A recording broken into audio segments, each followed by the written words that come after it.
O TV Folha ao Vivo de hoje vai falar sobre como escolher uma corretora e que tipo de cuidado você tem que tomar se essa corretora fechar. E a gente queria começar levantando essa discussão da migração de algumas corretoras para produtos de renda fixa. Então, a corretora, o investidor geralmente associava com bolsa, ações, e muitas fizeram essa transição para oferecer um portfólio maior de produtos de renda fixa, seja para não perder esse investidor. O que aconteceu? A gente vem num movimento desde 2008, com a queda da Bolsa, com a perda de investidores, né? Realizando grandes prejuízos no mercado acionário.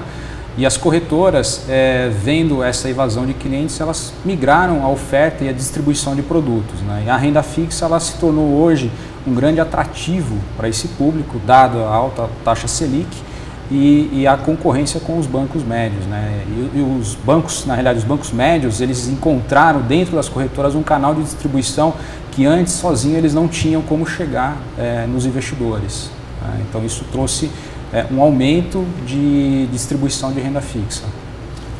O que as corretoras estão fazendo, elas estão assumindo o papel do planejador financeiro, que os bancos, na verdade, eles acabaram indo muito para crédito, os bancos grandes, né, eles acabaram indo para crédito, eles deixaram de atender tão bem os seus clientes.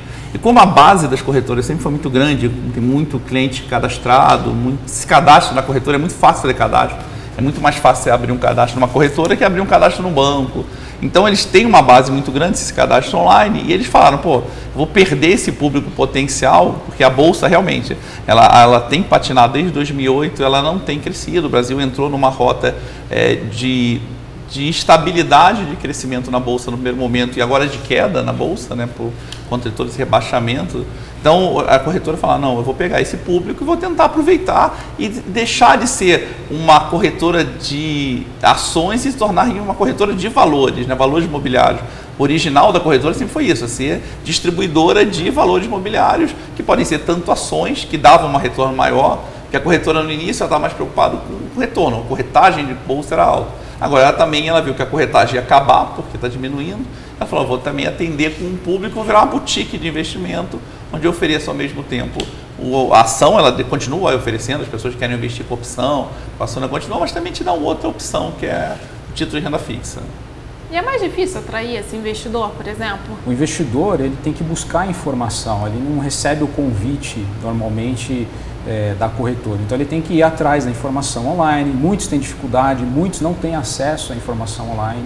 Então, o público hoje que acessa uma corretora é um público que tem uma faixa etária média abaixo aí de 50 anos de idade, tá? Que são empresários, jovens estudantes. Esses já têm mais acesso. As universidades recebem informações e eles acabam atraindo esse público desde dos jovens empreendedores para abrir conta em corretora. Então, é uma forma deles atraírem esse público.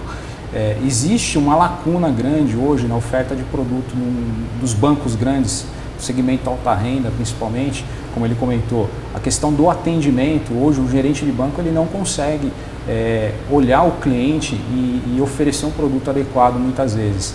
Então, o cliente muitas vezes ele quer buscar as alternativas e as corretoras surgiram como para suprir a necessidade desses investidores, com produtos que muitas vezes são melhores que os bancos oferecem, fundos de investimento e até produtos de renda fixa, onde o cliente ele consegue ter um acesso eletrônico, né? E a abertura realmente é muito mais simples do que um banco, porque você não tem uma análise de crédito do cliente, você faz uma análise de documentos. Não existe o crédito, existe só a preocupação de lavagem de dinheiro, de você não estar colocando um dinheiro que você quer criar a origem para ele, mas tirando esse problema é muito mais simples. É que onde as corretoras têm uma base e ela tem se expandido bastante, é porque o boom da Bolsa trouxe muito cliente para cadastro da corretora. Então a corretora tem uma base de cadastro grande. O que ela fez foi, esses clientes que têm cadastro, atingir eles com informação. Então a pessoa divulgar, olha, eu também tenho isso, eu também tenho aquilo. E esses próprios clientes, eles fazem essa replicagem. Eles vão e informam para os outros, olha, eu consigo comprar um título. Que nos bancos, eu concordo, os bancos hoje, eles têm dois grandes problemas. Um, eles atendem mal, de alguma forma, o cliente que tem dinheiro, eles estão mais preocupados com crédito. Então, existem segmentos em bancos separados, mas é uma quantidade grande e o atendimento em si não é um atendimento personalizado. E por outro lado, quando você vai num banco grande, no Itaú, num Bradesco Santander, num Banco do Brasil, o produto que ele te vende é o produto do banco. E você falou, mas eu não quero concentrar todo o meu investimento naquele banco. Então eu teria que abrir uma conta no Itaú, uma conta no Bradesco, uma conta no Santander. Quando você vai numa corretora dessas que tem acordo com todo mundo, inclusive com bancos pequenos, que tem fundo garantidor, que tem proteção, ele falou, não, eu consigo ter toda essa gama de produtos e eu não preciso abrir múltiplos cadastros. Eu tenho um cadastro e eu fico mudando meu portfólio de investimento. Agora eu tiro do Itaú, boto no Bradesco, tiro do Bradesco, boto num banco menor e fico transitando meu recurso de forma melhor. Essa é a grande vantagem. Mas isso, de qualquer forma, exige que o investidor ele tenha uma autonomia para tomar essa decisão de escolher a corretora, escolher e conseguir escolher os produtos também, né? Ele já sabe que o banco não vai oferecer o que ele precisa e vai atrás de uma corretora, tipo, a iniciativa é dele na prática. Porque no banco, tu, querendo ou não, tu tem alguém te vendendo esse produto. Ele olha teu dinheiro parado lá na conta e te diz, vem cá, não quer comprar esse CDB aqui que paga essa merreca? Tá, dinheiro aí parado na conta. Não, ele tem que procurar. É que a procura, ela no primeiro momento, ela é para quem está mais conectado com o home broker, com a parte mais eletrônica.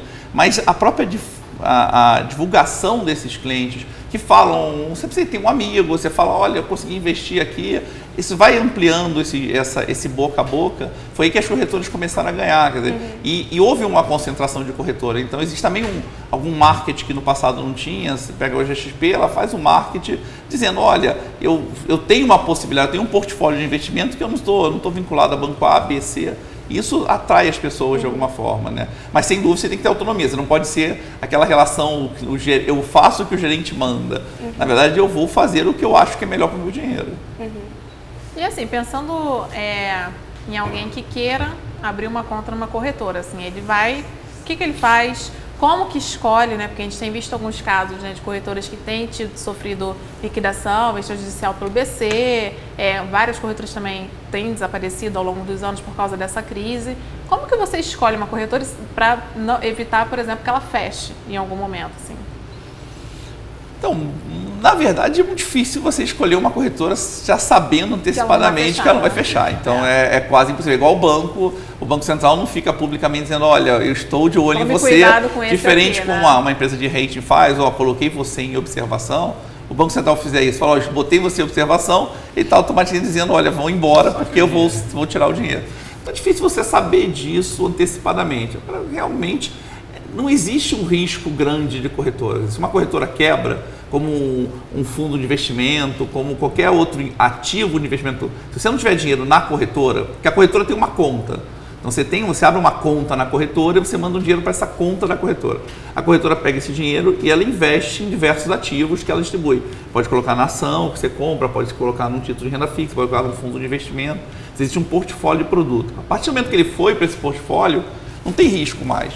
Porque esse fundo está em administração e custódia num banco, esse título ou está no Tesouro Direto, na conta Selic dele em seu nome, ou ele é um CDB de banco nominal a você, ou você está numa ação na custódia da Bolsa. Então, em qualquer das situações, existe um órgão superior que está guardando esse ativo. Existe uma custódia que o Banco Central, a CVM, coordena e guarda isso aqui. O risco está exatamente do dinheiro não estar nisso aqui, o dinheiro está parado na corretora.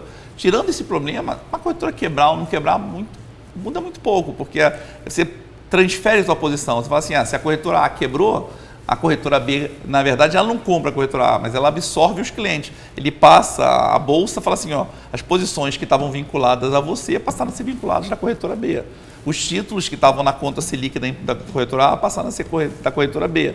Os fundos, na verdade, automaticamente vão ser distribuídos. O fundo é menos problemático ainda, porque não existe nem a conta, na verdade. O que existe é que esse fundo está na custódia do Itaú, na custódia do Bradesco, e vai continuar lá, sem problema nenhum. Então, não existe um risco de perda do recurso. O risco está, o teu dinheiro está transitando de um título de renda fixa para uma ação, e entre sair da renda fixa e ir para a ação, a corretora tem intervenção. Aí, nesse momento, você perde o dinheiro. Você pode perder o dinheiro. Porque na maior parte das intervenções que estão acontecendo hoje, elas são muito mais intervenções por não gestão ou por alguma falha de gestão, mas não por problema de dinheiro. Então elas não estão quebrando porque elas não têm dinheiro, elas estão quebrando porque o Banco Central identificou alguns problemas de gerenciamento, de governança e falaram, é melhor fechar ou fundir do que manter. Então, nem nesses casos você acaba perdendo dinheiro. O dinheiro está lá, a nova corretora que comprou assume e passa a fazer a gestão normal do seu dinheiro. E aquele mecanismo de ressarcimento? Que existe um mecanismo, né, de ressarcimento se você tiver algum tipo de prejuízo, né? Como que ele funciona? Ele funciona na relação de compra e venda de renda variável, basicamente, entre o cliente e a corretora. Se identificar alguma falha no processo entre a ordem, normalmente são ordens verbais, o cliente lesado ele pode acionar a bolsa e exigir uma indenização. Mas isso valeria, portanto, só para ações e não para papéis de renda fixa. No mercado de balcão, por né? exemplo, não teria essa cobertura. E a cobertura é limitada a R$120 mil por evento. E o mercado de balcão você tem o fundo garantidor para CDBs, para letras de crédito imobiliário. Para alguns produtos você tem, outros você não tem, mas também o risco é menor. Então, em si, e nesse caso o ressarcimento, ele é para risco, para operações operacionais. Mas não é para um caso de falência da corretora. A falência da corretora, e o dinheiro está na conta da corretora, infelizmente você vai ter um problema de receber esse dinheiro. Esse dinheiro que fica nesse saldo, como que isso acontece? Assim, porque teoricamente a corretora recebe o dinheiro vinculado a uma ordem e teria... Não. Por que é esse Na verdade, dinheiro? eu mando dinheiro para a corretora. Eu quero falar, tenho, sei lá, R$30 mil que eu gostaria de investir em ações da Petrobras. Aí eu mando 30 mil. Aí eu falo, amanhã eu não quero mais Petrobras, eu vou vender porque eu estou decidindo que eu vou investir agora num título do governo. A venda, ela vai para a corretora e esse dinheiro fica na conta da corretora até você dar uma ordem de reinvestimento. Então você manda mais dinheiro do que você investe. Você manda o teu patrimônio alocado naquele tipo de negócio, só que você fica transitando. Você vai de Vale para Petrobras para Ambev, Ambev para Gerdau. Você fica trocando e nessa troca ele circula na conta da corretora. E se tiver algum problema... Se tiver uma intervenção, você pode ter um problema. Pode ter, não é certo, mas pode ter um problema. Entendi. Quando tem algum crédito de rendimento, de dividendos, Sim, de ações, qualquer movimentação de crédito ele vai para essa conta. Vai para essa conta. Esse é o risco de deixar o dinheiro parado em conta, né, nesse caso. No caso, o investidor, nesse caso, ele não tem muito o que fazer, né? Porque também não adianta ele ficar colocando o dinheiro dele em várias opções de compra se ele não tiver vontade, por exemplo, de fazer alguma operação agora, né? Sim, ele pode pedir para ele resgatar o dinheiro. O ideal ele pode deixar um título Selic, por exemplo, que tem liquidez mais rápido para não ficar parado na conta. É uma dica, por exemplo. Ou um fundo de caixa. Um fundo de caixa, um fundo DI. Um fundo DI, um fundo soberano de banco, que essas corretoras têm fundos de caixa. Você deixa o dinheiro parado. E o resgate é de um dia para o outro. Então, se amanhã eu decidir comprar uma ação, eu simplesmente peço o resgate e ele automaticamente sai na conta. Né?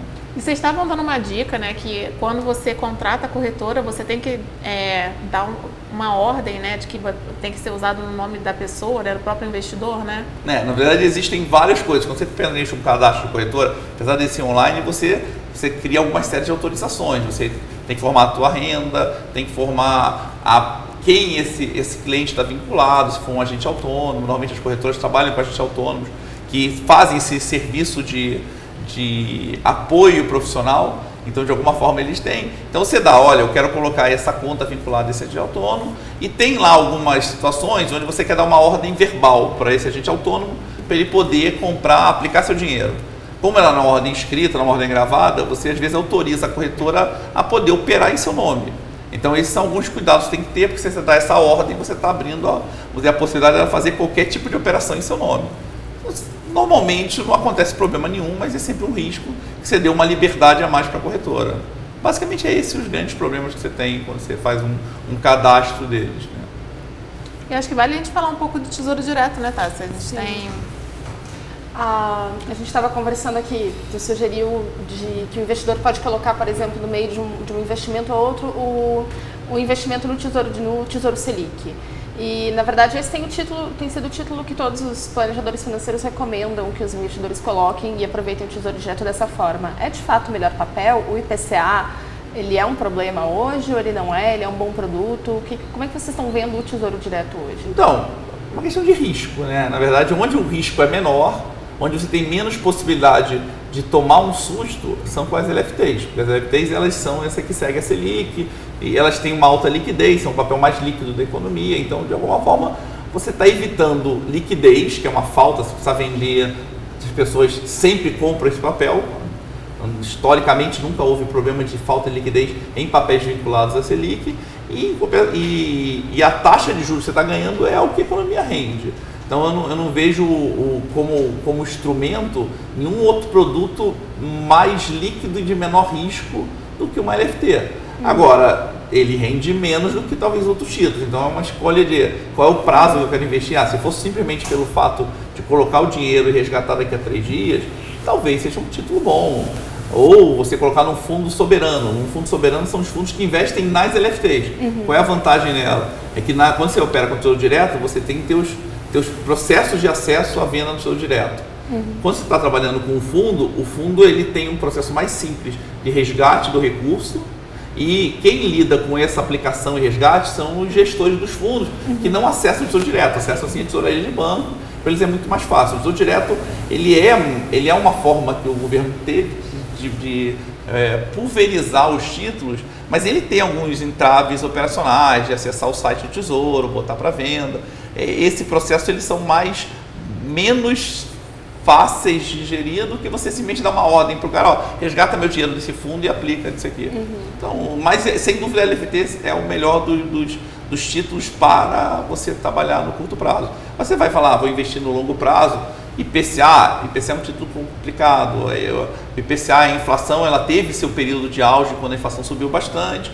Ela está caminhando para um centro da meta, e um título hoje desse do governo está pagando 6% mais IPCA, 7% mais IPCA. Isso somado com a inflação de 7% está dando menos que você aplica numa Selic. Então, nessa situação, a tendência da inflação é cair, e eu não sei se a tendência da Selic é cair no curto prazo. Então, a Selic provavelmente vai render mais do que IPCA mais 7 por um tempo. Então, se eu for aplicar por curto prazo, esse título é pior. Mas se eu vou botar dinheiro até 2030, aí talvez valha a pena deixar no IPCA. Talvez, ainda vai depender um pouco de quanto está o preço hoje e quanto está a taxa de juros em 2030. E o pré-fixado é uma roubada sempre ou não? Ele pode ser um bom título? Eu acho hoje um bom título. Vamos ter deixado ele também falar aqui, mas depois eu boto a minha opinião. Voltando um pouquinho aí na filosofia de investimento de Tesouro Direto, eu acho que é interessante sempre olhar o horizonte de tempo e a necessidade de caixa de cada um. Então, não é simples, cada um tem que ter um bom planejamento e saber aonde pode colocar mais ou menos recurso no vencimento escolhido. O pré, eu também acredito que hoje seja interessante. A gente está vendo um direcionamento do Banco Central em manter a taxa Selic esse ano e talvez para o ano que vem. Então, hoje a gente encontra títulos do Tesouro com vencimento para 5, 6 anos, pagando aí quase 16% ao ano. Então, essa análise do título pré-fixado é uma análise interessante. Você tem 2 análises que tem que fazer. Você tem que saber o quanto o mercado está pagando. Então, hoje um título de 5 anos está pagando 16 por conta da expectativa de alta da Selic, que o mercado continua apostando. Apesar do Banco Central ter dito, não vou subir a taxa, vou esperar mais, o próprio mercado tem uma expectativa de alta. Então, se você aplicar hoje num título de 5 anos, você vai aplicar 16. A questão é o que você acredita. Se você acredita que a taxa vai cair, ou que o governo vai realmente fazer o esforço e vai conseguir cair a taxa, aplicar num título pré-fixado é o melhor dos mundos. Você vai conseguir ter um retorno melhor do que você teria acompanhando a taxa de juros. E se você vender antes do vencimento? Não, se tu carregar. Não, você vencer sem dúvida, e se você também carregar até o vencimento, você vender, mas se você carregar até o vencimento, você vai ter o retorno de 16%. E quando você estivesse num título da Selic, e a Selic cai amanhã para 13,5%, o teu retorno é 13,5%. Então você está mantendo uma rentabilidade. Agora, se você acredita que realmente a situação vai piorar bastante e o governo em algum momento a inflação vai voltar a subir acima de 10%, aí não é o momento de comprar um título pré-fixado, porque a minha expectativa é que o juros suba mais do que está apostando. É que eu acho que o mercado já tem uma expectativa negativa em relação ao futuro e já colocou um pouco isso no preço. A questão é se a minha expectativa é pior do que a do mercado. Sempre essa é a pergunta que se faz quando você está aplicando o pré-fixado, né?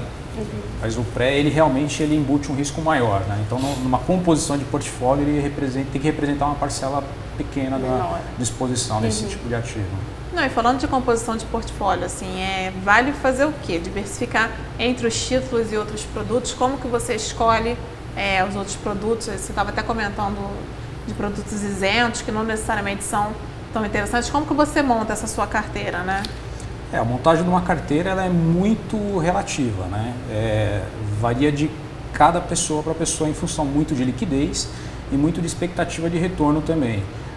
Essa questão de isento, concordo também que não necessariamente o isento é o melhor produto. Hoje tem títulos que são tributáveis, a gente tem que olhar sempre o retorno líquido desse investimento para a montagem de portfólio, mas eu acho que tem que haver um balanceamento entre pré-fixado, pós-fixado, alguma coisa de inflação ainda faz sentido, não um maior peso, um pouco menor, mas faz sentido.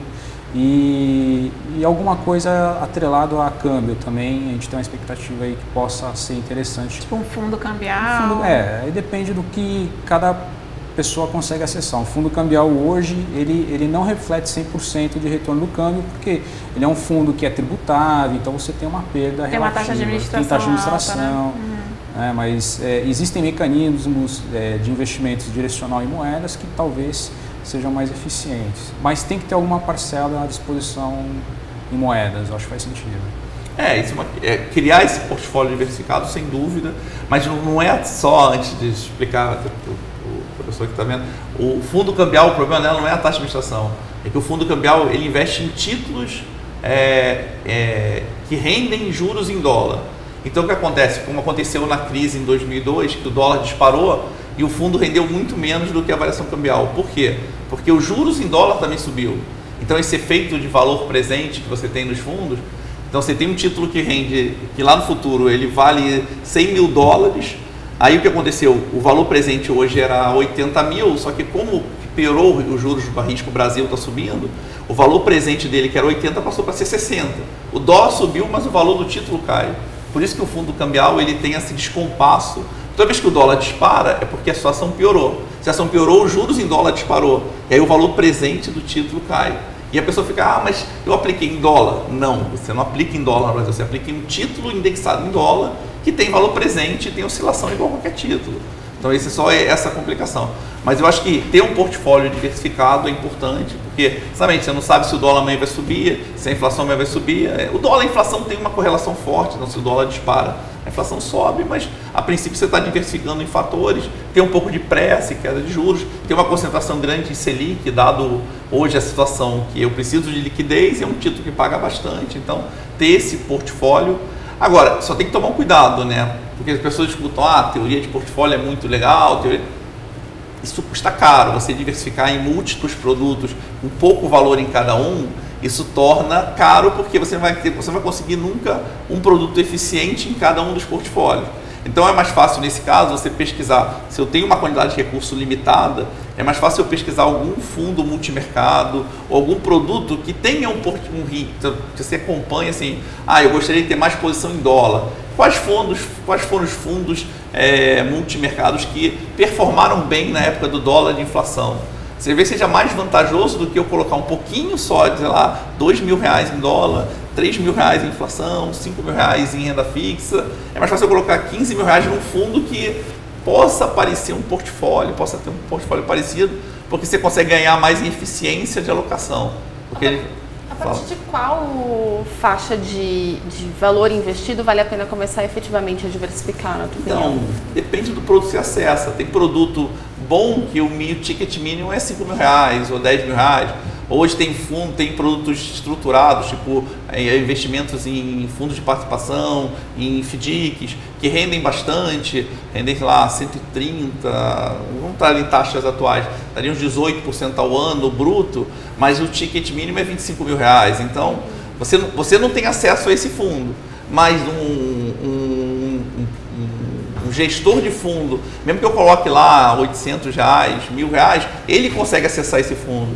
Então, para você é mais vantajoso. Agora, para você atingir o conjunto mais eficiente disso, você precisa ter um volume maior, uns R$100.000, para você conseguir colocar talvez em alguns fundos que tem restrição de acesso por conta da CVM. Isso não é nem restrição mesmo do gestor. A restrição da CVM, ela fala, o mínimo desse fundo é 25 mil. Então, para esse tipo de fundo é mais fácil ter um patrimônio maior. E falando de ação, né, a gente falou um pouco de renda fixa, já vale a pena colocar alguma coisa de renda variável na carteira? Nesse momento, eu acho que ainda não. Acho que a Bolsa ela teve uma recuperação nos últimos dias muito em função do cenário externo, o preço de commodities subiu, o dólar caiu, mas ainda o Brasil, a gente está vendo o mercado cada vez pior para o mercado de Bolsa. Acho que a tendência ainda é de queda. Então não é a hora de entrar ainda. Eu acho que o risco é alto. Para quem tem uma expectativa de um horizonte de 3 a 5 anos para frente, pode ser que seja interessante. É que bolsa, na verdade, você tem duas coisas. Você tem a tendência da bolsa, que você tem com índice. Quer dizer, eu não preciso comprar bolsa. Eu posso comprar um índice, posso comprar um BOVA11, que é uma proxy do índice, e eu estou investindo no conjunto da Bolsa Brasileira. Então, se eu não sou especialista em óleo e gás, se eu não sou especialista em energia, de repente eu compro um conjunto que para mim é mais vantajoso. Eu passo para alguém essa diversificação, que eu não consigo fazer com poucos valores. Então, eu tento comprar um produto mais organizado. Mas bolsa, mesmo nas épocas de crise, a não ser sei lá, uma fuga generalizada, ela sempre vai ser, se você conseguir peneirar uma ação que vai subir, você sempre ganha dinheiro com a bolsa. Sempre vai ter uma ação que sobe e tem várias que caem, uma que sobe, então você conseguir achar que sobe é o melhor dos mundos. Mas qual é o grande dilema que eu falo para as pessoas, para os meus alunos no INSPER, ou quando a gente apresenta na minha gestora? A discussão é, para isso você tem que dedicar tempo. E tempo hoje é uma escolha. Você fala assim, o que eu prefiro? Eu sou um médico, eu prefiro ser médico e ganhar dinheiro com a minha profissão, ou eu ficar no home broker procurando ação mais barata? Às vezes é mais fácil eu montar um portfólio e não mexer e deixar ele seguir, e aí a partir daí ser mais e dedicar no meu trabalho, que é onde eu ganho mais dinheiro. Agora, em questão de bolsa, a minha opinião é parecida. Eu não acho que primeiro que eu acho que a gente chegou no fundo do poço. Eu acho que a gente vai ter esse fundo do poço atingido no final do ano, onde você vai ter uma nova leva de desemprego. Eu vi economistas dizendo em mais 2 milhões, 1 milhão e 700 de emprego. Eu acho que vai ter mais 1 milhão de desemprego. Eu acho que o desemprego sobe hoje, está em 10, alguma coisa vai para 12, tem gente achando que vai para 13. Só que ainda a gente não vai ver o fundo do poço nas empresas nesse ponto. Você ainda tem seguro-desemprego, você ainda tem renda que se perpetua por mais uns 6 meses. Então, no final do ano, a gente vai ter uma situação onde você tem baixa renda, você tem alto desemprego, você tem popularidade alta, a economia não crescendo, baixa captação de imposto. Isso tudo faz com que o cara que olha para a bolsa, que bolsa nada mais é do que expectativa de fluxo de caixa futuro, né? Eu olho para as empresas e falo, não espero que a empresa cresça. Então, enquanto você não perceber que você chegou no fundo do poço e que daqui para frente as coisas podem ficar iguais ou melhorar, bolsa sempre vai refletir essa tendência. Então, eu vou estar entrando num ponto onde a expectativa de geração de caixa para as empresas está pior com o passar do tempo. O dia que ela ficar igual ou melhor, aí já é o momento de você pensar em entrar na bolsa. Não, gente, é isso. Assim, hoje o programa é um pouco mais curto. Vocês têm alguma consideração final, alguma coisa que vocês queiram comentar para a gente fechar? Eu acho que um ponto que eu falei antes também, eu acho importante, é não fique preso, e hoje se fala muito nisso, em produtos isentos de imposto. Para mim isso é um problema sério. Por quê? Porque a pessoa fica com esse viés, é igual poupança, poupança eu vou poder resgatar e poupança não tem imposto. Só que poupança perde 5% por ano do CDI. Então você, pela facilidade de não pagar para o governo, você abre mão de rentabilidade. Ainda com o risco de lá na frente o governo se cansar disso e ainda tirar até o benefício de imposto. Então, eu acho que tem que olhar bem o portfólio, fazer essa análise de retorno líquido, quanto o ativo rende, como diversificar meu portfólio. E se eu não tiver patrimônio razoável para poder colocar, eu começo a procurar quem possa fazer isso, ou um fundo, ou 2 fundos menores numa corretora. A corretora oferece uma gama de fundos e, principalmente, ela te dá ferramentas para você tentar medir como se comportou aquele fundo perante algum cenário que eu acho que é vantajoso, dólar, bolsa, renda fixa, e aí com isso eu escolho o meu investimento diversificado de alguma forma, com um ticket menor, com um valor menor, mas só que mais vantajoso do que eu entrar individualmente. Eu concordo também. Hoje a diversificação dentro de uma corretora, ela supre a necessidade de muitos investidores. Então, os produtos são aderentes, realmente conhecer um pouco dos produtos, acho que é importante. Se a pessoa sozinha não conseguir, procure ajuda, né? Hoje existem profissionais capacitados para orientar as pessoas, de forma que ela consiga buscar uma alocação aderente ao perfil de investimento dela. Acho que é importante olhar isso daí. E conhecer os riscos de cada mercado também.